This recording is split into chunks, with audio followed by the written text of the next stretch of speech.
તો મિત્રો, કોઈ પણ ફ્લેટ હોય એમાં ટેક્સી અથવા તો ઓટો રિક્ષા કોઈ મકાન માલિક મૂકી શકે કે નહીં ફ્લેટના પાર્કિંગમાં, એ બાબતના પ્રશ્નનો જવાબ આપવા માટે મેં આ વિડીયો બનાવ્યો છે. અને વિડીયો કેમ બનાવ્યો છે તો તમને હું કહું. એક મારા સબસ્ક્રાઇબર મિત્ર દ્વારા સવાલ કરવામાં આવ્યો છે કે સાહેબ, શું ફ્લેટમાં કોમન પાર્કિંગ હોય એમાં શું કોઈ પણ મકાન માલિક ટેક્સી પાસિંગ વ્હીકલ મૂકી શકે, જેમ કે ઓટો રિક્ષા એન્ડ 4 વ્હીલર પોતાની હોય? તો હું મારા ટાવરનો પ્રમુખ છું, તો યોગ્ય જવાબ આપવા વિનંતી છે. એમનું પાર્કિંગ એલોટેડ પાર્કિંગ નથી. તો મિત્રો, આ બાબતમાં એવું છે કે પહેલી વસ્તુ છે કે તમારા સોસાયટીના પેટા નિયમો શું કે, ખાસ કરીને એલોટેડ પાર્કિંગ આપેલું હોય તો એ વ્યક્તિ કંઈ પણ વ્હીકલ મૂકે એ એની જગ્યા તમે એને વપરાશ હક આપેલો છે, એટલે તમે એનો વાંધો ઉઠાવી શકો નહીં.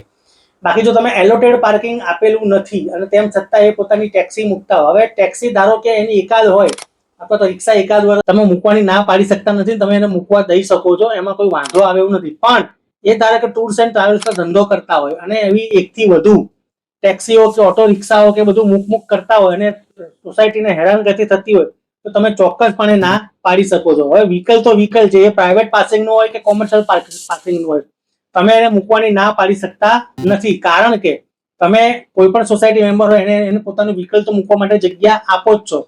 સપોઝ કોઈ વ્યક્તિ જોડે તમે કારનું એલોટેડ પાર્કિંગ આપેલું તો કારની જગ્યા આપી હોય, પણ એની જોડે કાર ના હોય તો એ 2 વ્હીલર મૂકે. અને કોકને કારનું પાર્કિંગ આપ્યું હોય તો કોક મોટી લાંબી કારે મૂકે, તો એમાં તમે ના પાડી શકતા નથી. એટલે આઈડિયલી એકથી વધુ ને રોજ અને એનું ન્યુસન્સ થતું હોય એ રીતે પાર્કિંગ કરતા હોય તો તમે ચોક્કસપણે ના પાડી શકો છો. બાકી આવી રીતે એકાદ વાહન હોય એનું તો તમે ના પાડી શકતા નથી, એને મૂકવા દેવું જોઈએ.